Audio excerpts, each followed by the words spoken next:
Ողջույն Տիգրան։ Ողջույն։ Այսօր խոսելու ենք արցախցիների վերադարձի թեմայից, տեղեկատվական առիթային է, որ Նիկոլ Փաշինյանը Գերմանիայում լրագրողների հետ հարցազրույցի ժամանակ հայտարարություն է արել, ես կուզեի այդ հայտարարությունը մեջ բերել։ Խոսելով այդ թեմայից նշել է, որ ես Ադրբեջանին առաջարկում եմ, որ մենք համատեղ ընդունենք ճանապարհային քարտեզ Ղարաբաղի հայերի եւ արևմտյան ադրբեջանցիների մասին թեմաները փակելու ուղղությամբ։ Այդ թեման հանելով նշանակում է բացառել որևէ կոնֆլիկտային իրավիճակ։ Սա իհարկե առաջին հայացքից ինչ որ տրամաբանական հայտարարություն է թվում, բայց սրա մեջ իրոք ինչ որ տրամաբանություն կա, թե ոչ, կարելի է արդյոք Բաքվի հետ խոսել նման համաձայնության գալու մասին այն փուլում, որում ենք հիմա։ Դες նախ արձանագրենք, որ Նիկոլ Փաշինյանը այս մասին խոսում է արդեն ամիսներ շարունակ, այսինքն միակողմանիորեն հայտարարել է ու Բայց այդ բացառելու մասին կարծես թե այդքան չի նշել։ Ասած սա է, որ եթե դու ամիսներ շարունակ հայտարարում ես դրա մասին, նշում ես, որ դա քո կառավարության պաշտոնական դիրքորոշումն է, էթնիկ զտումից անմիջապես հետո խոսում ես դրա մասին, ավելին հորդորում ես այլ դերակատարներին չխոսել դրա մասին, հայտարարում ես, որ դա վնասում է խաղաղ գործընթացին ու խաղաղության հեռանկարներին, գնում ես հասնում ես ԵԽԽՎ եւ ԵԽԽՎ ամբիոնից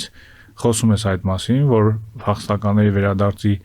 թեման վտանգ է խաղաղության համար եւ դրանից հետո Ադրբեջանին առաջարկում ես այս հարցով ինչ որ բանակցություններ վարել, ճանապարհային քարտեզ կազմել Սա այստեղ ես որևէ տրամաբանություն չեմ տեսնում, որովհետև ինչու պիտի Ադրբեջանը այս թեմայով բանակցությունների մեջ մտնի Հայաստանի հետ, եթե Հայաստանը արդեն բոլոր հնարավոր զիջումները կատարել էր։ Եթե հիշում ես նախկինում երբ այս թեման քննարկում էինք, հենց դա էինք ասում, որ եթե որոշում կա քաղաքական այս թեմայով չզբաղվել, գոնե գնացեք ադրբեջանցիների հետ բանակցեք, որպեսզի այս գործընթացը երկկողմանի լինի։ Փաստորեն ինչու դա հիմա հնարավոր չի անել։ Հնարավոր չէ, որովհետև Հայաստանը արդեն ամեն ինչ զիջել է, ինչ հնարավոր է։ Ու նաև արձանագրենք, որ այս զիջումների ֆոնին ու զիջում ասելով ես նկատի չունեմ միայն այն, որ Հայաստանի կառավարությունը պաշտոնական ինչ որ օրակարգ չունի այս հարցը առաջնորդ, այլ այն նաև, որ Հայաստանի կառավարությունը խոչընդոտում է նաև այլ դերակատարներին խոսել այս մասին, այսինքն նույնիսկ միջազգային դերակատարներին զսպում է այս հարցով ինչ որ հայտարարություններ անել եւ Ադրբեջանը ինչ պիտի ստանա այդ բանակցությունից, եթե արդեն ինչ պետք է իրեն արել է Հայաստանի իշխանությունները։ Նշեցիր այլ դերակատարների մասին, նաեւ խոսենք, որ հենց դրան զուգահեռ Արցախի ներկայացուցչությունում խորհրդարանական լսումներ էին եղել արցախցիների վերադարձի հետ կապված եւ դրան հաջորդել են իրավապահ մարմինների այցերը Արցախի ներկայացուցչությունից։ Դա այստեղ ինչ որ տրամաբանություն կա, թեև քննչականից նշում են, որ տնտեսական հանցագործության հետ է կապված այդ Դա ինձ համար որևէ կասկած չկա, որ այդ գործողությունները հետևանք են հենց այդ լսումների, եթե մենք ուշադիր լսենք Նիկոլ Փաշինյանի ասուլիսին, հենց այդ ասուլիսին, որի ընթացքում հայտարարությունը արեց Համբուրգում լրագրողների հետ, նա մի պահ նշում է, որ ինչ որ վերնագիր է տեսել, որ լսումներ են կազմակերպվել եւ վերադարձի իրավունքի մասին է խոսում եւ այլն, այսինքն Նիկոլ Փաշինյանը խոսում է այդ մասին ասուլիսին եւ հաջորդ օրը իրավապահները արդեն գնում են Արցախի ներկայացություն։ Բայց այստեղ այս իրավիճակը ցույց է տալիս նաեւ այդ առաջարկի ասիմետրիկ բնույթը, որովհետեւ հիմա վերադառնալով արդեն թե ինչ է առաջարկում Նիկոլ Փաշինյանը, ասում է եկեք երկկողմանի չխոսենք, բայց Հայաստանը արդեն չի խոսում։ Սա նշանակում է, որ Նիկոլ Փաշինյանը Ադրբեջանին առաջարկում է նաև, որ Հայաստանի կառավարությունը ինչ որ ակտիվ ջանքեր կգործադրի, նաև ոչ պաշտոնական, ոչ պետական դերակատարներին լրացնելու համար։ Եվ մեծ հաշվով այս գործողությունը, որ իրականացվել է իրավապահ մարմինների կողմից, հենց ազդակ է այդ ուղղությամբ, որ ոչ միայն մեր կառավարությունը չի խոսում դրա մասին, ոչ միայն մենք ակտիվորեն այդ օրակարգը առաջ չենք տալու, այլ նաև խոչընդոտներ ենք ստեղծել բոլոր այն մարդկանց համար, որոնք ունեն այդ օրակարգ հայտարարություններ են անում այս թեմայով, բայց այստեղ պետք է արձանագրել, որ դա պարզապես գործնականում անհնար է իրականացնել։ Նույնիսկ եթե խոստում տան, որ Հայաստանում ոչ մեկ այլևս չի խոսելու վերադարձի իրավունքի մասին, Լեռնային Ղարաբաղի մասին բոլորը մոռանալու են, եկեք արձանագրենք, որ Հայաստանը այնպիսի պետություն չէ իր քաղաքական համակարգով, որպեսզի ունենա այն կարողությունները լրացնել բոլոր հնարավոր ձայները։ Ադրբեջանում միգուցե դա հնարավոր է եւ այն հանգամանքը, որ Ադրբեջանում դա հնարավոր է ու Ադրբեջանում շարունակում են խոսել Արևմտյան Ադրբեջանից, ցույց է տալիս, որ սա հստակ հենց պետական քաղաքականություն է, այստեղ կասկածել չկա, Ալիևն էլ է ուղիղ տեքստով դրա մասին խոսում։ Բայց ուզում եմ ասեմ, այդ առաջարկի երկրորդ անդրամաբանական մասը, առաջինը այն է, որ ինչու Ադրբեջանը մեզ հետ պետք է բանակցի, եթե մենք արդեն արել ենք բոլոր հնարավորությունները, երկրորդն էլ այն է, որ ոչ սիմետրիկ բաների մասին ենք խոսում։ Իդեպ սա այս խոսույթը անհամեմատելի բաների իրար հետ համեմատելու նկատելի է վերջին տարիների ընթացքում։ Հիշում ես, երբ Ալիևը խոսեց Գյոյչայի մասին, որ պատմական քարտեզներում Գյոյչա կա, Նիկոլ Փաշինյանը արձագանքելով այդ հայտարարությունը նշեց, որ Հայաստանում էլ բազմաթիվ դերակատարներ կան, որոնք խոսում են ինչ-որ պատմական տեղանունների մասին կամ խոսում են Արցախի մասին, Արցախի այլ բնակավայրերի հայկական անուններն են օգտագործում, կրկին այդ ասիմետրիկ մոտեցումը մի կողմից խոսում է երկրի ղեկավարը, մյուս կողմից ինչ որ խմբեր, դերակատարներ, որոնց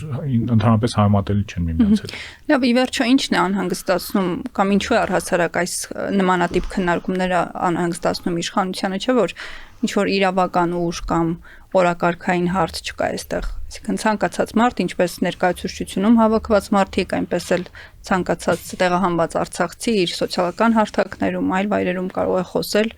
իր ցանկությունների վերադարձի իրավունքի մասին։ Դե կարծում են իրենք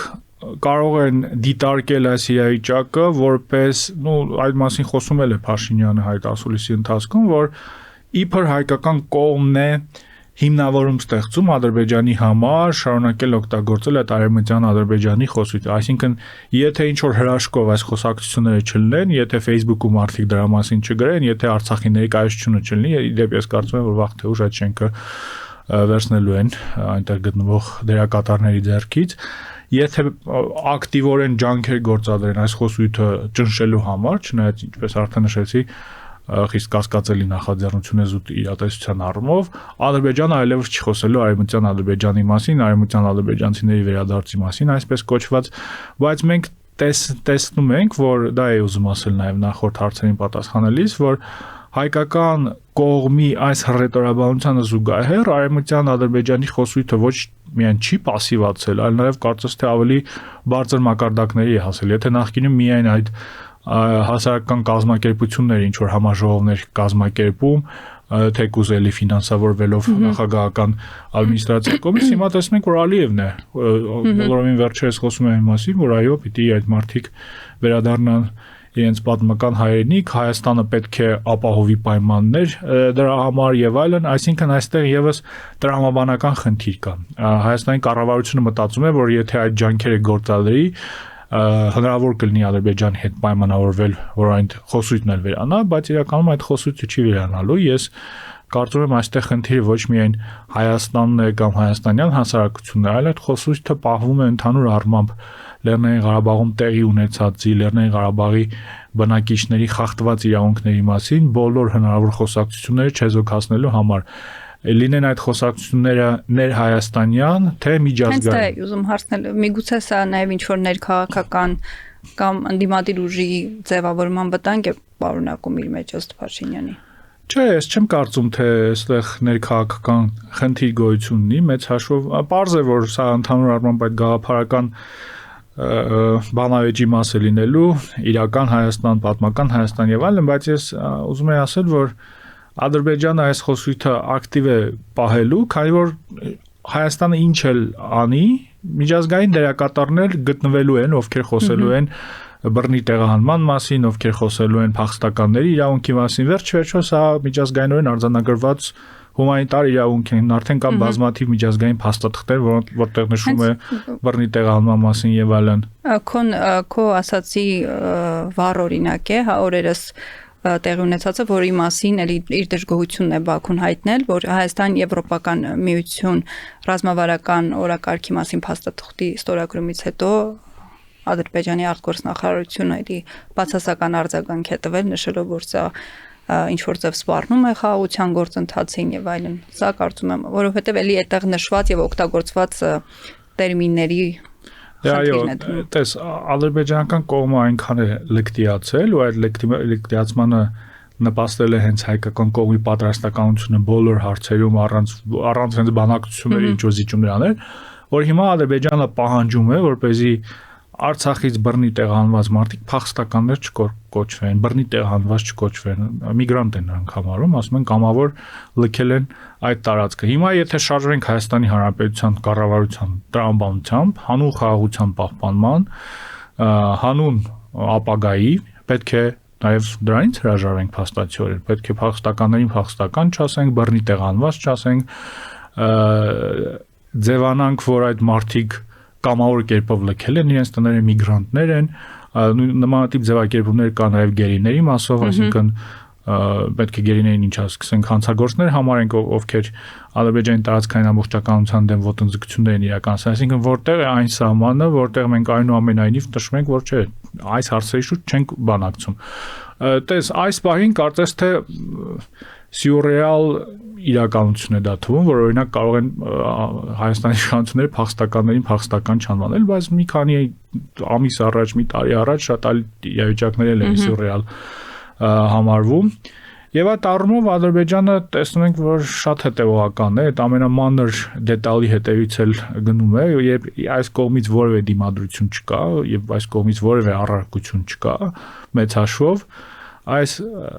ճնշումները շարունակվելու են եւ ի վերջո, այսինքն իշխանության վերաբերյալ խոսակցությունների ներքո մենք հայտնվելու ենք մի իրավիճակում եւ արդեն ինչ որ չափով հայտնվել ենք, որ մեր հասարակության ներսում չենք կարողանալու որոշակի բառապաշար օգտագործել, չենք կարողանալու ունենալ այլընտրանքային տեսակետ տարբեր հարցերի վերաբերյալ, այսինքն սա արդեն ուղղակի միջամտություն է Հայաստանի ներքին գործերին, եթե ավելի մեծ պատկերին ենք նայում։ Եվ զրույցն ամփոփելով այս ամենը իրոք Ադրբեջանի համար ինչ որ վտանգ է իրենց տեսանկյունից ներկայացնում, թե ուղղակի այդ պետությունը փորձում է ընդհանուր ուժը ցույց տալ։ Չէ, դե Ադրբեջանը ունի հնարավորությունները ճնշում գործադրել Հայաստանի վրա եւ այդ ճնշումը գործադրում է, որպեսզի նույնիսկ փոքր դետալներում նշանակալի փաստաթղթերում, չեմ ասում այդ փաստաթուղթը կարևոր փաստաթուղթ չէ, բայց út հակամարտության տեսանկյունից որևէ հակամարտության հետ որևէ առնչություն չունեցող փաստաթուղթ է, փորձում է հասնել այնպիսի ձևակերպումներին, որոնք ընդունել են իրենց համար, սա ինչ որ չափով տրամաբանական պահվածք է, այսինքն եթե չկա դիմադրություն, եթե ունես հնարավորություններ ու նաև հասկանում ես, որ այս իրավիճակը միգուցե հավերժ չի շարունակվելու, այս դիսբալանսի իրավիճակը երբ ինչ ուզում ես կարող ես թելադրես, բարձր որ այս փուլում ուզում են այդ մաքսիմալ հնարավորը ստանալ։ Շնորհակալ եմ Տիգրան։ Ես եմ շնորհակալ։